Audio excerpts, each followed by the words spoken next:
मैं जब सबको शिक्षा, सबको काम, जब मैंने आपका नारा सुना, ये बहुत ही सिंपल सा नारा है, इसमें क्या बात है, तो बहुत बेसिक बात है, लेकिन बहुत ही इमोशनल एक फ़ील हुआ कि सबसे बड़ी बात तो जब आपकी जनरेशन ये नारे देती है, तो मेरी जनरेशन और मैंने जिनसे सीखा, मुझसे पुरानी जनरेशन, मैं सोचती हूँ कि भारत में अभी सब कुछ ख़त्म नहीं हुआ है। जैसे मैंने कहा कि आप लोग वो हैं जो इस फांसीवाद के कुएँ में जो गिर रहा है ये देश, अगर इसको आरएसएस की भारत माता ही ले लें, तो उस भारत माता को आप ऊपर उठा रहे हैं कि तुमको यहाँ नहीं गिरना है, रोशनी बाहर है। तो वो नारा मुझे बताइए, और इसके अलावा आप वहाँ प्रोटेस्ट में मौजूद थी, पुलिस के लोगों से आप भिड़ गई थी, वहाँ पे क्या हुआ था? सबसे पहले तो I just introduce my self. मेरा नाम शरण्या है और मैंने अपना बैचलर्स हंसराज कॉलेज से किया है, दिल्ली यूनिवर्सिटी से, और अभी मैं अपना मास्टर्स जो है अम्बेडकर यूनिवर्सिटी दिल्ली से कर रही थी। पिछले 1 साल से रैगिंग के खिलाफ प्रोटेस्ट करने की वजह से मैं अपने यूनिवर्सिटी से एक्सपेल्ड हूँ। सखी जो जब अपने जामिया में बैचलर्स में अपने 3rd ईयर में थी, तो वो सस्पेंड की गई थी। गोपिका जो हैं JNU-SU की वाइस प्रेसिडेंट हैं, और उनको और बाकी सारे JNU-SU ऑफिस बेयरर्स को 1 साल के लिए रेस्टिकेट किया गया है। तो हाँ, और वो जेल भी जाकर आई हैं, तिहाड़ जेल में भेजा गया था 3 दिन के लिए। तो मतलब जिस तरीके के लोग इस आंदोलन से जुड़े हैं, आई थिंक वो किस तरीके का काम कितने सालों से कर रहे हैं, शिक्षा पे हम काम कितने वक्त से कर रहे हैं, शिक्षा सब तक पहुंचाने के लिए जो लड़ाई है वो हम कितने वक्त से लड़ रहे हैं और किस लेवल पे लड़ रहे हैं, वो मेरे हिसाब से लोगों तक पहुंचाना ज़रूरी है। जो बात रही इस नारे की, सबको शिक्षा सबको काम का जो नारा है, ये नारा जैसा कि आपने कहा कि आपके पहले से लोग इस नारे को लगाते आए हैं, और आपने कहा कि आपको खुशी हुई सुन के कि फिर से इस नारे को रिवाइव किया जा रहा है। पर सच्चाई ये है, और काफ़ी दुख की बात भी है, कि अगर इतने पहले से ये नारा लग रहा है और इतने पहले से यंग जनरेशन, उस वक्त की जो यंग जनरेशन थी, तब भी हम वही नारा लगा रहे थे, और आज की डेट में 2026 में भी हमें ज़रूरत पड़ रही है कि हमें एक आंदोलन में उसी नारे को फिर से लगाना पड़ रहा है। तो कहीं ना कहीं हमें देखना होगा कि किस तरीके से हमारी जो गवर्नमेंट है वो इस देश के बच्चों को फेल कर रही है, बार बार लगातार फेल कर रही है उन तक शिक्षा पहुँचाने में। दूसरी जो बात है कि पुलिस से जो झड़प हुई थी, मतलब वो तो जो वीडियो बहुत लोगों ने मुझे भेजा और वो बहुत जगह पोस्ट हुआ, इसमें बहुत सारा ये देख रहे हैं हमारे दर्शक, ये खिड़की में ये भी देखते जाइए, इसी वीडियो का हम जिक्र कर रहे हैं। तो उसका जो रिएक्शन था वो तो बड़ा, मतलब वो 11 सेकंड का क्लिप है और लोग बड़ा मज़ेदार वो वीडियो लग रहा है, और उसमें बड़े मज़ेदार रिएक्शन। इतना मज़ा नहीं आता उस वक्त। उसके पीछे का जो स्टोरी है, the largest story of that video is that कि हमने जब मार्च उस दिन शुरू किया, और हम पार्लियामेंट स्ट्रीट पुलिस स्टेशन का जो गेट है उससे थोड़ा पीछे थे, और वहाँ पे एक तो पहले इतनी बड़ी भीड़ को बैरिकेड्स में बंद किया जा रहा था और उन पे लाठीचार्ज कर रहे थे। तो आप उनको एक स्टैम्पीड, एक भगदड़ की सिचुएशन में आप फोर्स कर रहे हैं लोगों को। तो हम पे लाठीचार्ज हुआ, हम सभी लोग पुलिस से दूर भाग रहे थे, और एक लड़की थी, दुबली पतली सी, 5 फुट 3 इंच इतनी उसकी हाइट रही होगी, और वो पुलिस से दूर भाग रही थी। वो भीड़ से भी थोड़ी दूर थी, पुलिस से भी थोड़ी दूर थी। मैं, सखी और गोपिका वहाँ पे थे, और हमारी एक और साथी यशिता हमारे साथ में थी। और हमने देखा कि एक पुलिस वाला आया जिसकी हाइट शायद 6 फुट से भी ज़्यादा रही होगी। उसने सादी वर्दी पहनी हुई थी, पूरा प्रोटेक्टिव गियर पहना था, वो वेस्ट, हेलमेट, और उसके हाथ में लाठी थी। वो आया, उसने देखा कि वो एक लड़की है, और उसने फिर उसे लाठी मारी। देखने के बाद छोटी कद की लड़की को फिर उसने उसे लाठी मारी। वो देखकर हम उसके पीछे भागे कि आपकी हिम्मत कैसे हुई, आप ऐसा कैसे कर सकते हैं। जब हम उसके पीछे भागे, उसने हमें भी धक्का वक्का दिया और वहाँ से भाग गया। फिर वहाँ पे फीमेल पुलिस कांस्टेबल्स आई और वो हमसे कॉन्फ्रंटेशन करने लगी, कि हमें धक्का मारने लगी, हम पे लाठियाँ बरसाई, उन्होंने, सखी को बहुत लाठियाँ लगी, और उन्होंने हमसे एक सवाल पूछा कि उसका नाम क्या था। आप जो कह रही हैं, आप सही कह रही हैं, बट बताइए जिसने मारा उसका नाम क्या था। वाइल उन्होंने खुद ने, किसी ने भी नेम टैग्स नहीं पहने हुए थे। तो ये सवाल क्यों पूछ रहे हैं? इट वाज, मतलब वो मॉक कर रहे थे हमको बेसिकली। उनको पता है कि किसी ने नेम टैग्स नहीं पहन रखे हैं, और हमने उनसे जब सवाल पूछा कि आपके नेम टैग्स कहाँ हैं, तो वो 20 पुलिस वाली लड़कियां जो वहाँ पे थी, उन्होंने कहा कि गिर गए। सबके नेम टैग गिर गए। और एक ने तो कहा कि गर्मी लग रही थी, गर्मी लग रही थी, एज द RAF चीफ। तो उसके बाद में उनके साथ ही कन्फ्रंटेशन जब चल रहा था, तो उन्होंने हम पे लाठियाँ बरसाई, फिर वो हमें डिटेन करके ले जा रहे थे। So basically they were dragging us on the floor, हमको ज़मीन पे घसीट के ले जाया जा रहा था, और वो हमको हमारे लिम्स से नहीं पकड़ रहे थे, वो हमारे कपड़े पकड़ रहे थे। तो आप भी समझ दिए, आप एक महिला हैं, वो पुलिस वालियाँ भी जो वो लड़कियाँ थी खुद भी, हम भी महिला हैं, वो किस तरीके से हमारे कपड़ों को खींच रहे थे। ऑब्वियसली बिल्कुल सखी के कपड़े फटे, यशदा के कपड़े फटे। तो मैंने उनसे कहा कि आप मेरे कपड़ों को छोड़ दीजिए प्लीज़, मैं बिल्कुल इस चीज़ से कंफर्टेबल नहीं हूँ, मैं चलूँगी, I will cooperate with you, I will walk with you, but just leave my clothes. तो जब मैं उठ रही थी ऊपर ज़मीन से, जब मैं उठ रही थी तो उन्होंने मुझे धक्का दिया। जैसे ही उन्होंने मुझे आगे धक्का दिया तो एक पुलिस कांस्टेबल यहाँ से चल कर आ रही थी, उनका ध्यान पता नहीं कहाँ था, तो वो चल कर आई, जैसे उन्होंने मुझे धक्का दिया वो धक्के से गिर गई। पर वो वीडियो में ऐसा लग रहा है कि हमने उन्हें धक्का दिया, आपने नहीं दिया था। नहीं। तो फिर वो उठती है और अपने डंडे के साथ, हाँ, सखी उनसे कहती है कि क्या आपको चलना नहीं आता? और उनका ईगो शायद हर्ट हो जाता है तो वो लाठी उठा के सखी को मार देती है। So that 11 seconds is a very funny clip, very funny to watch, but the reality behind the story, उसके पीछे की जो कहानी थी वो ये थी कि एक मेल पुलिस ऑफिसर ने एक लड़की को आके लाठी मारी थी बिना बात के, जबकि वो पुलिस से दूर भाग रही थी, लाठियों से दूर भाग रही थी। एंड उस वजह से वो पूरा जो उसके बाद के इवेंट्स थे वो हुए। लेकिन चर्चा ये हो रही है कि भाई मोदी जी को गाली क्यों बकी, लड़कियों के कपड़े फाड़े गए, उनके डंडे मारे गए, पैलेट गन्स बरसाए गए, AK-47 चलाई गई, हमारे युवा लोगों को, क्रांतिकारी लोगों को जेल में बंद करने की कोशिश की गई, बहुत सारे लोगों को उनके ऊपर केसेस चल रहे हैं और ये कहा जा रहा है, एक नौटंकी हो रही है कि हम सारे केसेस माफ़ कर रहे हैं, लेकिन हम जानते हैं घर घर की कहानी ये है कि अभी भी बहुत सारे लोगों का भविष्य अंधकारमय बनाने की कोशिश हो रही है, क्योंकि पुलिस केसेस होंगे तो आप आगे पढ़ नहीं पाएंगे, नौकरी नहीं हासिल कर पाएंगे, बाहर जाना होगा, आपको पासपोर्ट बनने में मुश्किल होगी, न जाने क्या क्या दिक्कतें होंगी। और मैं तो समझ रही हूँ कि जब एक बार इस पे से जो फोकस है वो हटता है तब तो और भी ज़्यादा मुश्किल होने जा रही है, क्योंकि अभी तो सरकार फिर भी थोड़ा सा ध्यान रख रही है।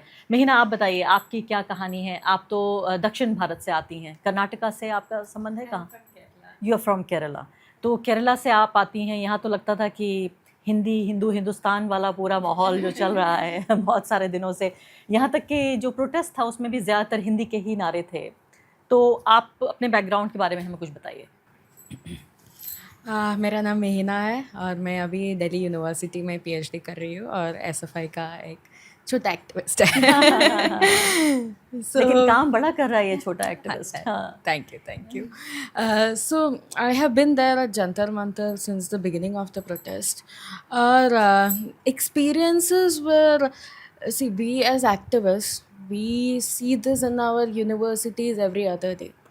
The kind of hate that comes our way, the थोड़ा सा kind अगर हिंदी of बोलेंगी तो अच्छा या लगेगा। कोशिश बिल्कुल कीजिए, कोशिश हाँ। करती हूँ थोड़ा सो हम हमारा कैंपसेस में ABVP से फाइट करते हैं, NSY तो से हिंदी में फाइट लड़ती करते हैं हैं। हाँ, in campuses yes we do yes yes when I get angry no, गुस्सा आता है पूरा हिंदी बाहर आते हैं। अभी उतना नहीं आ रहा था, तो फॉर्मली बात कर रहे हैं ना। But see, we are not alien to the hate that come our way. अभी तो आदत पड़ गया है, ऐसे बोल सकते हैं।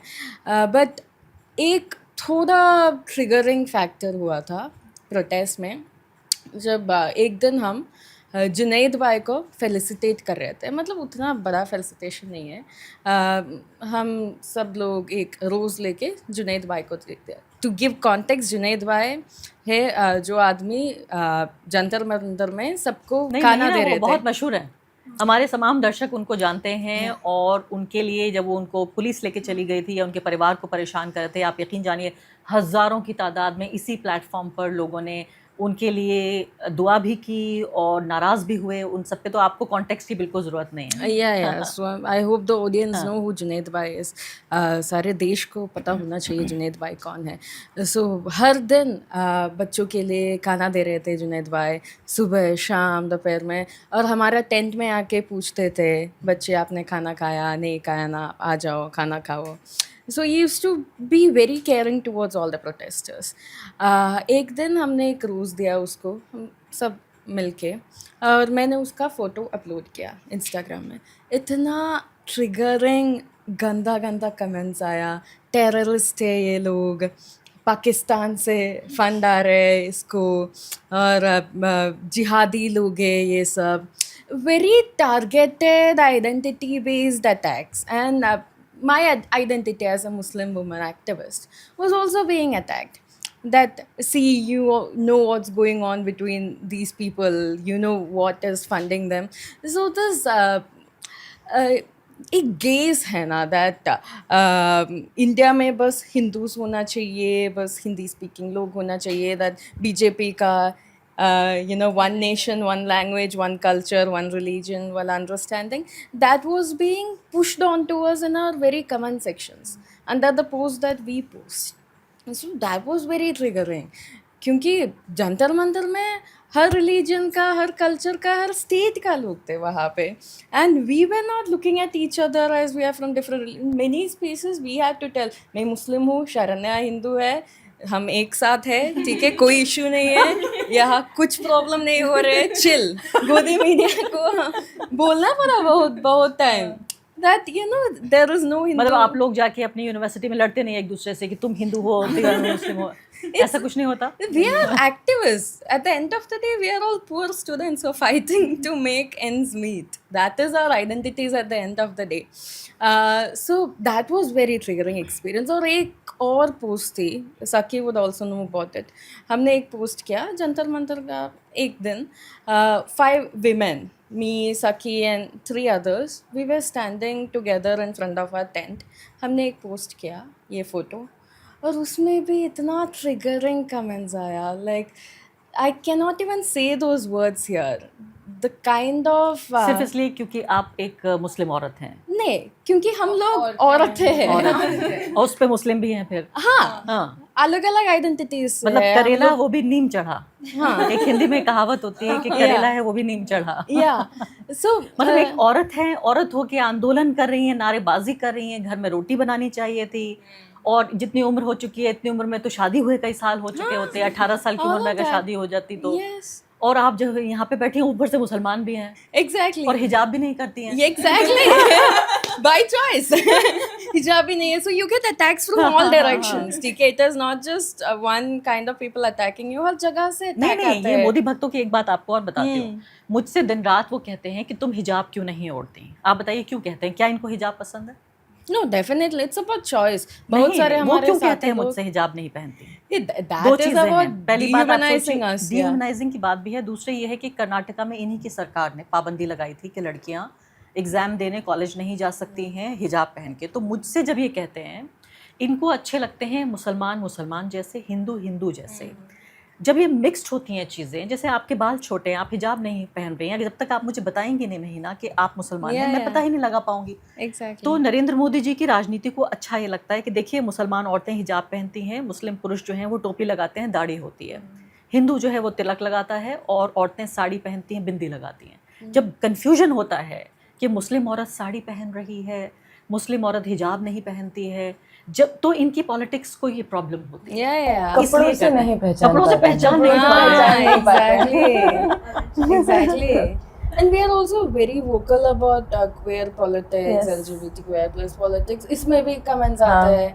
Like I cannot spell out the comments. इतना गंदे comments थे. गोपिका, अब मैं आपसे जानना चाहती हूँ, आपका एक बार पहले भी हम इंटरव्यू कर चुके हैं जब आप स्टूडेंट यूनियन की JNU में चुनी गई थी. इस पूरे प्रोटेस्ट में जो लेफ्टिस्ट एक्टिविस्ट हैं, पहली बात तो उनके रोल के बारे में बताइए, और उसके बाद मैं एक और राउंड लेती हूँ उन लोगों के बारे में, क्योंकि देखिए आप इस पूरे आंदोलन में इतनी तरह के लोग थे कि मोदी जी के लिए बड़ी मुश्किल होगी कैसे पहचानेंगे कौन क्या है. हर तरह के आरोप लगाने की कोशिश की गई कि लेफ्टिस्ट हैं, नक्सलाइट्स हैं, इस्लामिस्ट हैं, लेकिन जैसे महीना जैसे लोग या गोपिका जैसे लोग, कैसे उनको आप एक बॉक्स में बंद कर सकते हैं? आप मुझे बताइए. मैं JNU से आती हूँ और मैं वहाँ अभी वाइस प्रेसिडेंट हूँ JNUSU यूनियन का जो है. तो ये बहुत 2016 से आप देख रहे हो एक राइट विंग मीडिया का एक प्रोपेगेंडा चल रहा है यूनिवर्सिटी के ऊपर कि यहाँ जो आंदोलन होते हैं वो लेफ्टिस्ट डोमिनेट करते हैं और ये एंटी नेशनल लोग हैं, अर्बन नक्सल है, टुकड़े टुकड़े गैंग है, डफली गैंग है, बहुत सारा लेबलिंग होता है. और ये जो जंतर मंतर में जो आंदोलन हुआ उसमें एक left organization, specially left student organization का एक बहुत ही अलग रूप दुनिया को देखने मिला. बिकॉज आई फील लाइक जो मेन स्ट्रीम मीडिया है, जिनको हम मेन स्ट्रीम मीडिया मानते हैं, उनका टैग मेन स्ट्रीम से हटकर मेन स्ट्रीम बन गया हमारा फ़ोन और रील्स और इन्फ्लुएंसर और आप जैसे लोग जो इंडिपेंडेंट जर्नलिज्म करते हैं उन लोगों की वजह से मेन स्ट्रीम शिफ्ट हो गया from the television boxes to your phones and you know the Instagram reels YouTube and all of that and उस वजह से एक बहुत ही अलग पहचान मिला लेफ़्ट स्टूडेंट ऑर्गेनाइजेशंस का और इस आंदोलन को चलाने का ग्राउंड पे लोगों को लाने का बहुत ही एक महत्वपूर्ण इन्फ्लुएंस रहा है क्योंकि हमारा जो SFI का क्रांति कॉर्नर था उसमें बहुत सारे इन्फ्लुएंशियल लोगों को हम बुलाते थे, टॉक्स करवाते थे, वहाँ एक बुक स्टॉल होता था हमारा, हम लोग बैठते थे, गाना गाते थे, डफली बजाते थे, स्लोगनियरिंग करते थे। एक अलग मतलब एक आंदोलन का एक प्रोसेस होता है, एक मुद्दे पे सब लोग आते हैं और उसके बाद उस सेम क्राउड को पॉलिटिसाइज करना एक अलग टास्क होता है और वो टास्क जंतर मंतर पे एक्टिविस्ट ही कर रहे थे। Like Saranya was saying about the slogan सबको शिक्षा सबको काम। ये स्लोगनियरिंग करना बस एक टाइम पास नहीं होता है, स्लोगनियरिंग और डफली बजाना एक रिदम में लाना और उस रिदम के थ्रू लोगों को पॉलिटिसाइज करना through your words, through your actions, through your slogans, and that process of politicization is, I think, what the left student organizations and SFI especially were able to do in Jantar Mantar, जिस वजह से बहुत लोग आते थे उस जगह पर। हमसे भी बहुत लोगों ने आके पूछा है कि कैसे जुड़ना है आप लोगों के काम में। बहुत लोग जिस दिन पुलिस ब्रूटैलिटी हो रहा था, सखी, शरण्या, मैं और कॉमरेड यशिता हम साथ में थे और एक पिक्चर मैंने पोस्ट किया था सेम लड़की जो शरण्या जिनके बात कर रहे थे और उस पोस्ट में आप देख सकते हो जो पुलिस ब्रूटैलिटी कर रहे थे उनका हाथ is touching in a very bad manner of the young girl. He's touching the chest. He could have pushed anyway, but he's actually उसी वीडियो की आप बात करें जो काफ़ी बदनाम हो चुका है वो वीडियो। नहीं जिस वीडियो में शरण्या और सखी है उसके जो या बिफोर और भी औरतों के लड़कियों के साथ ऐसा हुआ है। ऐसा इस हुआ वीडियो है, का मैं हाँ। जिक्र कर रही हूँ जिसमें एक पुलिस वाला एक लड़की के छाती को छूता है नहीं, हाँ। और उसके बाद दूसरे पुलिस वाले दोनों खुश होते हैं कि देखो मैंने कर दिखाया ना। वो वाला वीडियो की बात नहीं वो कर रही। वाला हाँ, वीडियो अच्छा। नहीं, एक मैंने फ़ोटो पोस्ट किया है मेरे इंस्टाग्राम पे जहाँ साफ दिख रहा है कि सेक्सुअल हैरेसमेंट हो रहा है प्रोटेस्टर्स के साथ। और जब हम बोलते हैं अभी एक पूरा नैरेटिव चलाने का गोदी मीडिया और मोदी सरकार का कोशिश है कि मोदी सरकार को क्यों इतना गाली दे रहे हैं, this is a gutter generation, कोई कल्चरल शॉक मिला है पीएम मोदी को। लेकिन जिस तरीके से हमें रोज़ डीएम्स में गाली पड़ते हैं कमेंट सेक्शन में, एक इंसान ने डीएम में मुझे ये बोला कि आप तो अगर if you don't want to be the next Nirbhaya आप एक्टिविज़म अभी छोड़ दो, आपको रेप करेंगे, आपके टुकड़े टुकड़े करके वो कुत्तों को खिलाएंगे और जब आपका सोल निकलेगा तब मैं आपको हग करके वो भी मैं देखूंगा और अगर आपको नेक्स्ट निर्भया नहीं बनना है तो आप छोड़ दीजिए बीजेपी सरकार के खिलाफ कुछ भी बोलना। I am sorry Gopika. And I posted it on Instagram took it down. यानी उसने गाली बकी तो वो भी हाँ होता रहता है, ये बिल्कुल हाँ, सही है। तो ये जो कल्चरल शॉक है तो उनको मतलब होना चाहिए कि आपके आइडियोलॉग्स, आपके इंटेलेक्चुअल लोग, आपके जो केडर है वो कैसे कैसे गालियाँ इस देश के औरतों के खिलाफ देते हैं। तो मोदी जी आप अगर ये कार्यक्रम देख रहे हैं तो फिर इनको गोपिका को आप माफ़ करेंगे या नहीं? क्योंकि उन्होंने वो जो गालियाँ थी इन्होंने इंस्टाग्राम पे लगाई तो ये तो बहुत जुर्म किया इन्होंने कि आपके भक्तों की गाली इन्होंने इंस्टाग्राम पे लगाई। आप इन्हें माफ़ कर दीजिए बराए मेहरबानी। और जैसे महीना ने बोला कि क्वियर पॉलिटिक्स को, तो जो क्रांति कॉर्नर हमने SFI ने शुरू किया था जंतर मंतर पे, उसमें एक बैनर लगाया हुआ था हमने कि oil it's a queer friendly tent, एक सेफ स्पेस है आपके लिए आके बैठने के लिए। इस बात से भी बहुत लोगों को दिक्कत था कि ऐसे कैसे आप बोल सकते हो, ये क्यों, बहुत सारे लोग तंग करते हैं हमें टेंट में आके, इसको हटा दीजिए आप, बैनर नहीं मतलब लगाइए। समलैंगिक लोगों से भी समस्या है इनको, सिर्फ मुसलमानों से ही नहीं, सबसे महिलाओं से, सारे माइनॉरिटी से है। जी हाँ सखी, मैं आपकी तरफ आती हूँ। ये मुझे बताइए, मैं बहुत ही ये एक तरह का एक जेन्युइन सवाल आपसे पूछना चाहती हूँ कि इसमें आपकी तरह के लोग तो थे जो एक्टिविज़म करते रहे हैं, शिक्षा को लेकर मुद्दे उठाते रहे। पहली बार ऐसा हुआ कि आपकी आवाज़ देश की आवाज़ बन गई और ऐसा अक्सर नहीं होता है। 10, 20, 30 साल में भी भारत में ऐसा नहीं होता है कि जो लोग समानता की बात कर रहे हों, समान शिक्षा, समान अवसरों की बात कर रहे हों। तो जब इसमें जो गाली देने वाले लोग आए, मैं भी बहुत क्लियर नहीं हूँ इस बात पर कि क्या यही एक तरीक़ा है। मैं आप लोगों से ये जानना चाहती हूँ, आप उन्हीं की जनरेशन के लोग हैं और मुझे इस बात का पूरा अंदाज़ा है कि आपके नारे बहुत साफ़ सुथरे नारे थे। लेकिन मैं अभी डिस्कशन कर रही थी एक दिन पहले ही, और वहाँ हमारे पत्रकार साथी श्याम मीरा जो बात कह रहे थे, मैं उनकी बात से पूरी तरह सहमत थी। वो ये कि जो पीड़ित है, क्या उसकी भाषा भी हम तय करेंगे? क्योंकि अब जैसे मान लेते हैं कि पुलिस वाले के पास डंडा था, उसने डंडा मारा, आपके पास क्या ऑप्शन है? डंडे की जगह आप गाली दे दें, यही तो ऑप्शन हो सकता है। लेकिन आप कहते हैं मैं डंडा मारूंगा, मैं गोली भी चलाऊंगा, लेकिन आपको गाली बकने का भी अधिकार नहीं दूंगा। आप ये इस पूरे प्रोटेस्ट में गाली के इस्तेमाल पर आप कहाँ हैं? जो मैंने नोटिस किया कि गालियाँ बहुत बाद में शुरू हुई अच्छा, देनी। शुरुआत में हम आई थिंक हम सब अग्री करेंगे कि जंतर मंतर पे ऐसी कोई भी भाषा का इस्तेमाल नहीं हुआ था। गाली देनी शुरुआत तब हुई जब स्पेशली जब सोनम वांगचुक जी को उठा लिया गया 18 तारीख को, और 20 तारीख को जब पुलिस ने बहुत गंदी ब्रूटैलिटी करी, उसके बाद लोगों का रिएक्शनरी गालियाँ निकली, है ना। मुझे तो मैंने जो मीम बनाई है, मुझे तो उस पर भी कहा जा रहा है कि ये कैसे बच्चे हैं, मॉकर हैं। उन्होंने हमें लाठी मारी, हम उनको गाली भी नहीं दे रहे। मैं तो गाली भी नहीं दे रही हूँ, मैं तो कुछ जिब्रिश कहा, उससे भी लोगों को दिक्कत है। और दूसरी बात जो गाली का है, हम लोग पूरी हमारी कोशिश थी कि इन गालियों को मोटिवेट ना किया जाए, और जहाँ हमारी कोशिश हो रही थी कि हम अपने सही नारों से उनको ओवरटेक भी करें, हम अपने नारे ज़्यादा ऊंची तरीके से लगाएं, इनकलाब जिंदाबाद ज़्यादा ऊंचा कहें रादर देन जो हो रहा था। पर गालियाँ एक हमारे समाज का हिस्सा है, इससे हम डिसएग्री नहीं कर सकते। और ये कौन देता है आज अभी तक?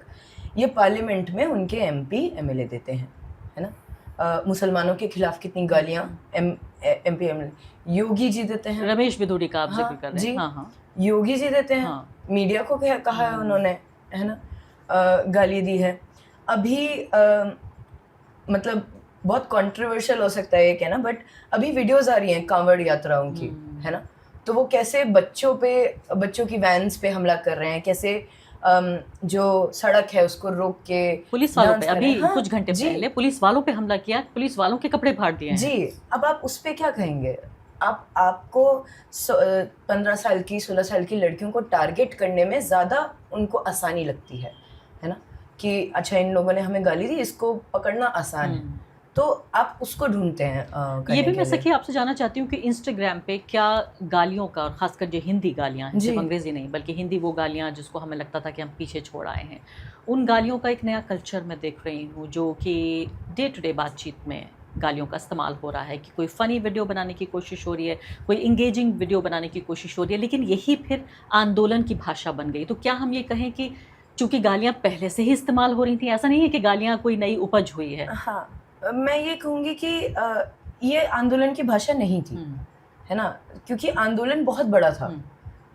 वो सिर्फ वो चंद वीडियोस का आंदोलन नहीं था जो हम देखने को, हमें ये प्रमोट जो कर रहे हैं, ये चाहते हैं कि ऐसा कंटेंट प्रमोट हो और लोगों को लगे कि ओ यही गालियाँ ही दी जा रही थी, बट ये ऐसी सच्चाई नहीं है।